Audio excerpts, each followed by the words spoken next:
Hey, Incubator students, good morning. It is Monday, March 30th. Short lesson we're going to get through today, and then we're going to start something slightly different than on Tuesday. So we got a quick activity on advertising and truth in advertising, and then an activity for you, and an assignment for you that we'll do for tomorrow. Pretty simple. First off, before we get started, for those people that watched my video that I posted last week, Thursday, that was embedded in Edpuzzle, and there are some questions built into there. Thank you to Dakota, Madeline, and Matthew for doing that.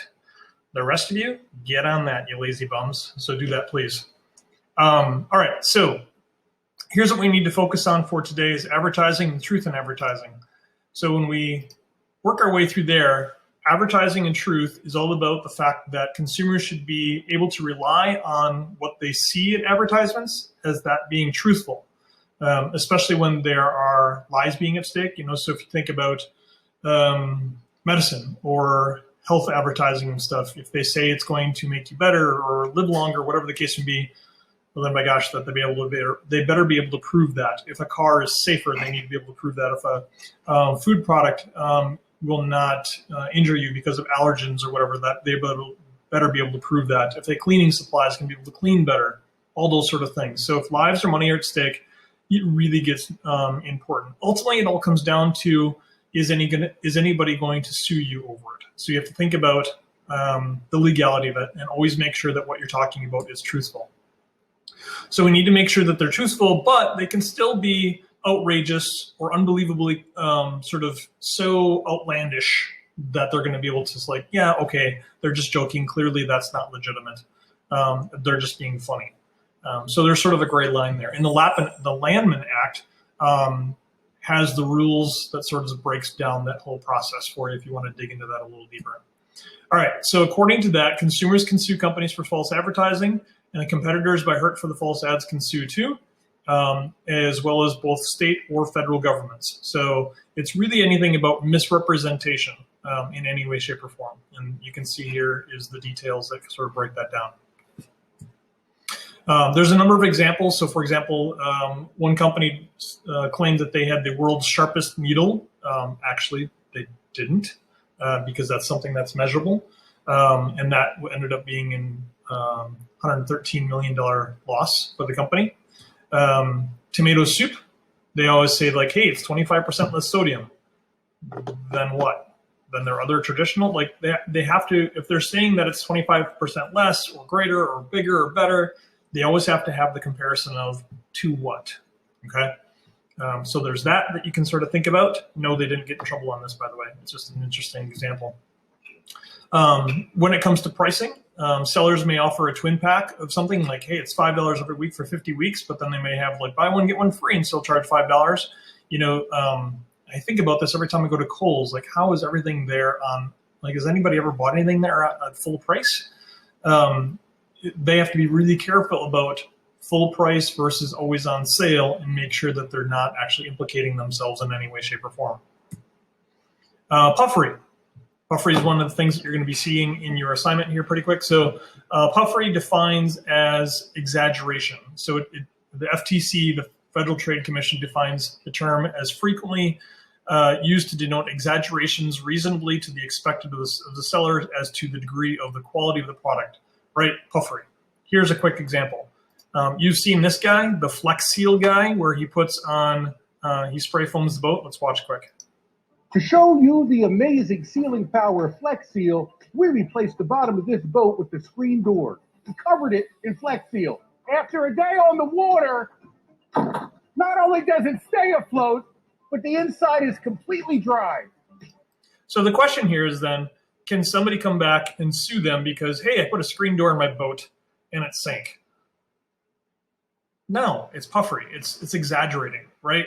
They used it as just an outlandish example to sort of say, here's the far out, really exaggerated, but in all reality, that's not what it's used for. You're supposed to use it on gutters and other things, right? They may use like the Elf video. Everybody's favorite Christmas videos. World's best cup of coffee, everybody. Congratulations. Puffery, right? Pepsi ran a scenario years ago, before you were born probably, where you could get points for every case of Pepsi you bought, and you send in those Pepsi points, and you could get like clothing or chairs and sports equipment and all sorts of other things. And one of the things which was puffery said, hey, if you save 7 million Pepsi points, you can get a U.S. fighter jet. Nobody actually drank that much, so it never really was an issue, but that was deemed as puffery. If you say something is a fact, that you need to make sure that you have solid proof of that, and you need to make sure that you run that before an advertisement. We call that substantiation. So substantiation means, the legal definition says, to prove the truth or of support with the proof of evidence. It means you have to have evidence. So for example, here's a Trulicity ad. This is a real ad, by the way. I can do more to lower my A1C. Because my body can still make its own insulin. And I take Trulicity once a week to activate my body to release it, like it's supposed to. Trulicity is not insulin. It comes in a once-weekly, truly easy-to-use pen. The pen where you don't have to see or handle a needle. And it works 24/7. Trulicity is a once-weekly injectable medicine to improve blood sugar in adults with type 2 diabetes. And then this is the point where they get to the whole, these are all the side effects and that sort of thing. And they know that because they did a ton and years of clinical tests, which, by the way, is why medicine, for some extent, not because they, also because they can, costs so much, because the cost of research and development to make sure that all these claims that they are going to talk about, that it actually isn't going to kill you under these circumstances, are truthful. They are substantiated. Here's a quick parody, which I'm just throwing in here because, from Saturday Night Live, showing you the opposite. Chantix. Real people, real stories. I wanted to quit smoking. I had to quit smoking. For my son. For my husband. Chantix is not a nicotine product. It helps reduce the urge to smoke. Because smoking wasn't a habit. It was an addiction. That's why I asked my doctor about Chantix. Talk to your doctor about any history of depression or other mental health problems, which can get worse while taking Chantix. Some people have had changes in behavior, such as hostility, depressed mood, and homicidal thoughts and actions while taking Chantix. If you notice changes in behavior, such as a powerful, overwhelming desire to kill the person you love most, call your doctor right away. Do not take Chantix in combination with other drugs, even seemingly harmless drugs such as caffeine, as they may drastically increase the desire to kill. If you notice symptoms such as rashes, fever, droopy lip, jazz hands, Robert De Niro face, or incredible Hulk strength, then call the police right away, for it is beginning.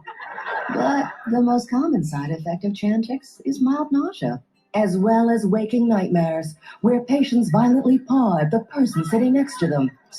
Anyways, it goes on. I don't think she actually kills him, but it's pretty funny. So there's lots of examples there of both substantiation as well as puffery, which we talked about before. So that's really what we're going to get into with your assignment in here as well. Here's an example of substantiation. Back in the day, they used to run Coca-Cola ads of, hey, it's a super healthy sort of thing for get your kids started on caffeine right away. By the way, they also thought that about cigarettes. So clearly that they didn't know, and it wasn't substantiated.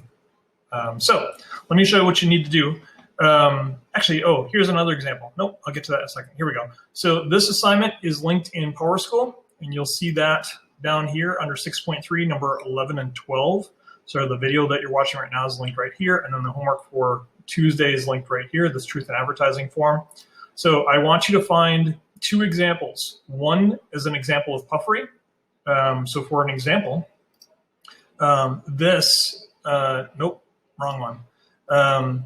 So in this case, puffery would be an example of a video, of a commercial, of a link, of a legal case, whatever the case may be that may be either legally allowed or legally challenged. So if I go back to this one, Seventh Generation, which is a environmentally friendly cleaning supplies and stuff, they got in a lot of trouble because they claimed that their products were 100% natural, found in nature.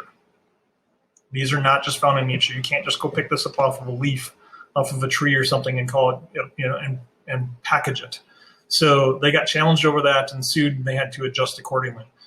So if you find something like that, just do a little research for puffery in legal cases or puffery in advertising, put the link here. And then if you need any additional evidence or explanation for me to understand what you're talking about, put it there. And then do the same thing here for substantiation in advertising. I just gave you a couple of examples, so go out and find one of each of your own and put them in there, and then hit submit. That'll be your assignment for today. So that's it. Have that done for Tuesday. On Tuesday, we'll talk about your sharebacks. I've already sent out links to you in Google Calendar. By the way, if those times don't work for you, just shoot me a note and we'll adjust accordingly. Like if you're working on Thursday afternoon or something like that, we can adjust. Those are flexible. So get that done. Tuesday, you'll see another video from me getting you ready for your sharebacks, and then we're rolling. So we're doing good. Thanks. Have a good Monday. Wash your hands.